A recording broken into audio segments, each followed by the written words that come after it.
Will that affect Benzema? Benzema makes it 1-0 to France. 16 বছর পর ফের জয় দিয়ে বিশ্বকাপ যাত্রা শুরু করল ফ্রান্স। হন্ডুরাসকে 3-0 গোলে হারিয়ে দিলেন দেশর ছেলেরা। শুরুতে অবশ্য দুদলকে বেশ অগোছালো লাগছিল। ম্যাচের 27 মিনিটের মাথায় হলুদ কার্ড দেখেন ফ্রান্সের পল পোগবা। এর কিছুক্ষণের মধ্যেই পোগবাকে ধাক্কা দেওয়ায় হলুদ কার্ড দেখেন হন্ডুরাসের পালাসিওস। কিন্তু হন্ডুরাসের বিপত্তি এখানেই থেমে থাকেনি। 43 মিনিটের মাথায় বক্সের মধ্যে পোগবাকে ধাক্কা দেওয়ায় ফের হলুদ কার্ড দেখতে হয় পালাসিওসকে।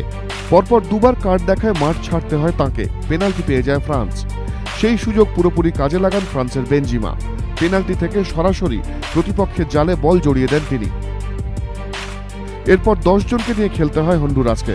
48 মিনিটের মাথায় আবারও গোল লক্ষ্য করে সজোরে বল মারেন বেনজিমা, কিন্তু তা বারে লেগে ফিরে এলেও হন্ডুরাসের গোলকিপার ভালাদারেসের হাতে বল লেগে গোল লাইনের ভেতরে ঢুকে যায়। হন্ডুরাসের আত্মঘাতী গোলে 2-0 ফলে এগিয়ে যান দেশর ছেলেরা।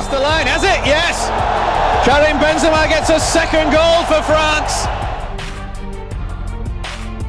72 মিনিটের মাথায় আরও একটি গোল করেন বেনজিমা। এরপর আর ম্যাচে ফিরতে পারেনি হন্ডুরাস। 3-0 গোলে ম্যাচ জিতে যায় France. Here's Benzema. This time it is 3-0. And this time there is no doubt about the goal scorer. ABP Ananda.